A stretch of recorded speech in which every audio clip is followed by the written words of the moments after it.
come. SDC is going to lose every single one of his takes. Pros being bullied. SDC is coming at the perfect moment here.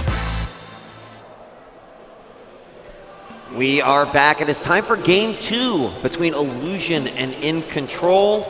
We're going to get started in just a moment. Akalon Waste is going to be the map here for game number 2. We saw Illusion take game number 1 after, InControl kind of had to come back from, I would say, a proxy target that did not do as much damage as he would have liked it to.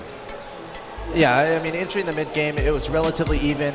In PvT, it all comes down to those engagements, those big engagements. If you mishandle it even a little bit, it's not going to be fun for you. So you got to be so careful. You got to be so careful. I mean, you can have a perfect game, but then if you miscontrol a little bit in that big engagement, it could all go away. So we'll have to see what happens here in game number 2. It's going to be on Akalon Waste, as Mr. DJ Wheat has said. Potentially the last game of the evening. Yeah. It could be. InControl needs to win this in order to stay alive in the winner bracket, and then it'll win a third one. Illusion could close it 2-0 here, continue on into round 3, potentially send InControl down to the lower bracket. Let's go ahead and introduce our players. Go ahead. Top left-hand location, I present to you your Red Terran player, currently up 1-0 in this winner's bracket round 2. He needs one more win to advance to the next round. Representing Team Mouse Sports, he is Illusion.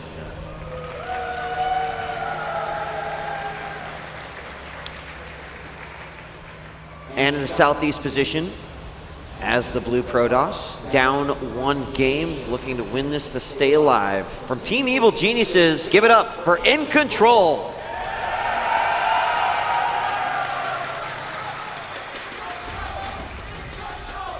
InControl, obviously, one of the fan favorites. Yeah. That's partially just because of how much involvement he has in the community, whether it be through shows, casting, playing, whatever. It's definitely out there. And so is his name. Yeah, no, he's been around, Evil Geniuses as well. It's certainly going to be contributing to that. I know we have a lot of Evil Geniuses fans in the audience, hoping that they do well as a team. Of course, the Muslim taking out Sasquatch. Going to be happy about that. Hoping InControl can get the 2 victories in a row here that he needs. But it's certainly going to be tough against a player like Illusion, just playing such solid StarCraft 2 in that last game. So nice to see. So we'll have to see what InControl does here, of course, in game 1, going for that proxy Stargate play. Probably not going to do the same thing in game 2, but you never know. It's one of those openings that it can kind of just always work, as far as you don't have to get a ridiculous amount of damage done. I mean, all you really want is map control, and Oracles are good. They're just good units in general. If you can get one out early, you're going to be happy. Ooh, Pro blocking the reactor for a second there, but that's going to get finished up. So Illusion opening up the reactor here. Yeah, and he did open gas first before Rax. Somewhat interesting. Oh. Yeah. So I mean, if you look, did the probe see that? Okay, he's gonna go back. I mean, assuming that he, clicked and checked, he could tell based off of how much gas has been mined. He sees that factory, right? Oh yeah. Oh, okay. I think he saw it for sure. We look at the vision. Oh no. He did not see it, did he? No, he didn't. He didn't. So he saw the reactor go down, but a much quicker factory. He's going to get back in there, isn't he? No. InControl hiding his pylon in his base because he just wants to make Illusion scared a little bit. But it looks like the SCV will find that pylon. Again, it's so important to spot those pylons in your opponent's base. These guys are high level enough. Yeah. They're going to know if a pylon should be there and if they should be worrying about proxy shenanigans. But yeah, InControl not seeing that factory, that's fairly interesting. But again, if you saw the timing of the gas, I mean, if you kind of see it mining, you click on it, you can see how much gas has been mined. You can kind of know a factory is coming, but it's just that much nicer to be able to see that factory go down. So we see Illusion now working off of, wow, he's going to do like a sort of a modified 1-1-1. He's pumping out the Marines, he's pumping out Widow Mines right now, and then he's just going to come in with a medevac versus Protoss. Seen this be very, very effective at some times. Other times I've seen it like one of those just shut down, fall flat on your face type things. It really depends a lot on the use of the mothership core to defend it and what you have out. Same time, off of 1 gate, warp gate's still going, but we're going to see the robo thrown down, and I'm not sure that that's particularly going to help with the defense of it, but Illusion certainly has a plan here, and it's going to be this early aggression with these Marine Widow Mine. You got to get those observers out. That's actually super important in a situation like this. Basically, this timing from Illusion is trying to take advantage of the fact that a lot of Protoss players are trying to get that Nexus down as fast as possible, feeling like when they get that mothership core out, they're like really comfortable, right? And they kind of rely on that for their early defense. So this is going to be a test for InControl. Illusion's going to be throwing a lot of units at him. He's going to really test his multitasking, and we'll have to see if InControl can handle it. Oh, you can't lose that. Dude, no, you can't. You cannot lose it. Like, the Marines were just waltzing up, and is he going to try to get it down? He does. What am I trying to get on the ground? The Marines switching their target far away. A bunker going down here at the natural expansion. Illusion he's not even waiting for the medevac. Oh, he took down the militia core. No votes on overcharge onto the Nexus. This could be a disaster for InControl. Yeah, and he was really close to having the energy. I think he's going to lose this Nexus. I mean, granted, the bunker's going to probably have to go. That probe's going to be taken out, but he had the one gateway, only second gateway. One is opening up right now. It's not like he has huge warp-ins available. More units are being rallied over, but really, one of the biggest losses was that mine getting lost. You know, that could have done a lot of damage to that stalker. However, here comes that medevac with 2 mines and 4 Marines. It was just a calm before the storm. Now Illusion is going to really test InControl. I don't know if InControl has the units to deal with this. The mothership core died. Votes and overcharge is so important in a situation like this, especially when you take that natural really fast. Medevac's sprinting there into the main base, dropping. Oh my God! Can he get the probes? All right. Oh my gosh, dude. Could that have gone worse? All right, Axel Toss, can we talk about the placement of these mines and how smart they are? Because I see so many Terrans drop into the mineral line or behind, and if you pull probes, sometimes you can get out of there. The fact that he put them up near the corners of the Nexus meant that when everyone left, it was going to get hit. I mean, it was a remarkable attack and placement by Illusion. Nicely done. Illusion has a big old smile on his face, I'm sure. Units lost is 1275 to 325. In favor of Illusion. Widow Mines are still being very annoying in both the main and natural expansion of InControl. Illusion up 53 to 41 in the supply. InControl needs a miracle to come back in this game. Yeah, I mean, down to 24 harvesters, to 29 for Illusion, but when you consider that he's got about to have 2 command centers, that's rough. Now, he's also got Starport on top of the tech lab, but he's switching that over so he can kind of go into into mech. Yeah, which is crazy, right? Because you're sort of preparing, you're seeing this, you see the Biomine Widow style, but well, I'm kind of excited. I want to see. Let's see how this goes here for Illusion. Of course, he has a nice advantage. He's going to be happy entering this mid game, and again, I can't emphasize how important it is to keep that mothership core alive. He lost it twice, and that's 100 gas each time you purchase that mothership core. And that, we weren't even at the 7-minute mark of the game. So that's 200 gas before 7 minutes. That's gas you want to be spending on upgrades on your Forge, on a Twilight Council, on a Colossus Den, a Robotics Bay. Yeah. A lot of people like to call it. And that, losing that mothership core twice, and then he still has to remake it, so it's actually 300 gas. Well, and I mean, getting that scouting SCV that pushes up there, that's great when the mothership core is in that position, but honestly should kind of remain back just because of how slow it is. Like, the moment I saw those, was it only 6 or 7 Marines, it's like that thing is going to die. Like, there's just no doubt about it.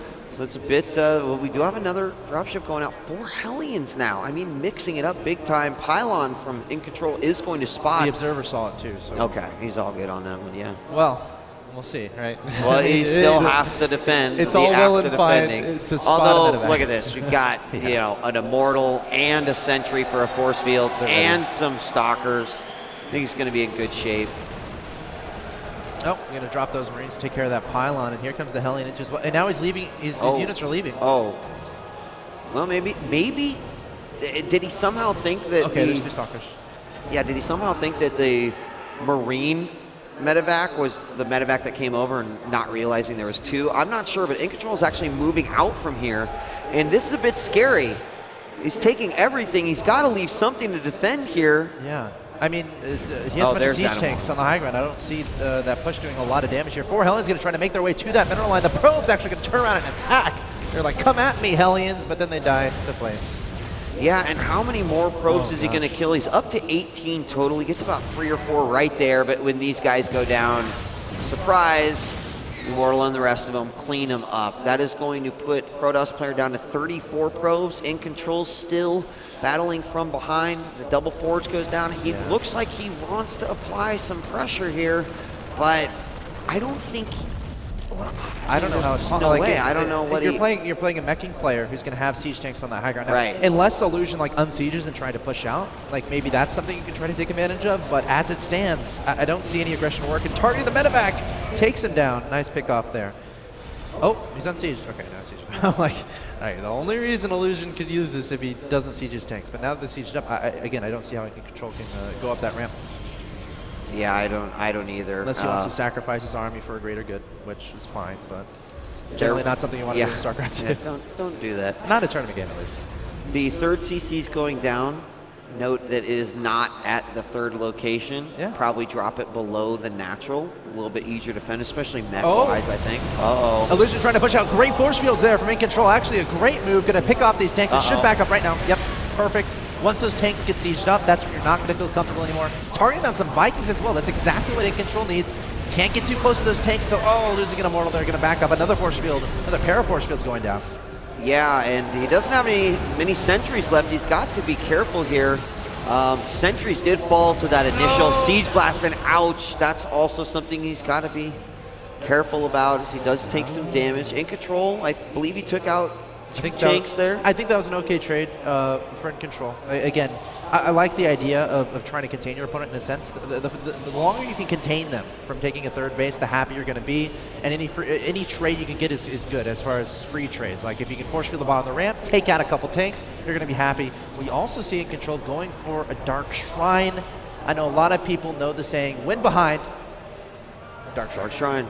Yep. Now, I kind of think what's very interesting about what InControl is doing is something that actually Flash mentioned during the interview on Live on 3, where he says, yeah, I love to play mech. I think Immortals are really strong, so I don't like to play mech versus Protoss. And this is what we see coming out of InControl here, just like stacking the Immortals, and I think it's the right thing to do, but Illusion moving forward. There's the scan. Is he going to get into a siege position here at the natural? Force fields go down, and those are actually perfect for Illusion, because InControl has to stay back in his natural because of where these tanks are, and he is going to have siege vision of a few of these buildings as well. InControl has to decide when he wants to go. Going to poke forward, placing down a force field. Oh my God, those are 5 DTs across the map. Oh my God.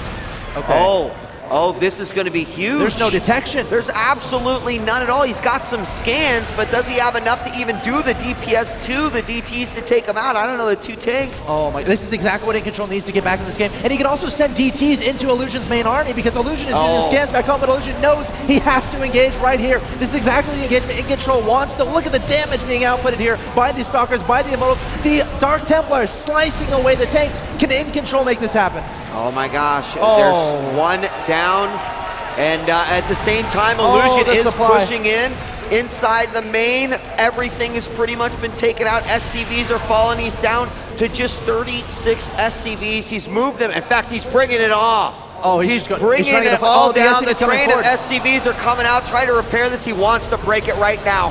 Hellbats are inside the natural mineral line, inside the main, nothing there, but an Immortal walking to his death. From the back. InControl trying to get a flank going, sending 1 DT at a time. Time is on InControl's side here, but look at that. A turret was made with the main army there of Illusion, but the main base is gone. Okay, this game just got completely crazy. Workers killed. Yeah, it did. Workers killed is 59, by the way, for Illusion, and now it's going to get even closer there, or for InControl. It's going to be even closer here for Illusion as it catches up there, up to 42.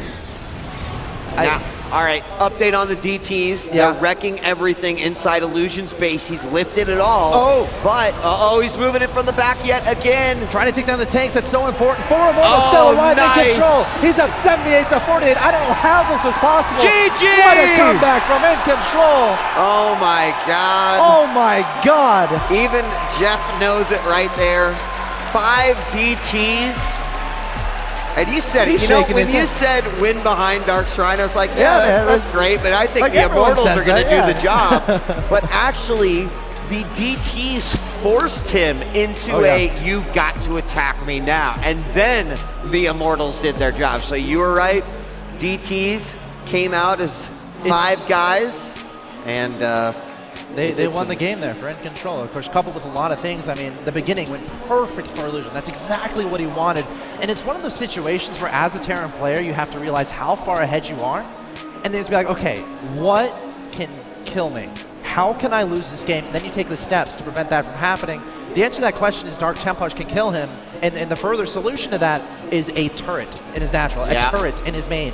Why not, kind of a thing.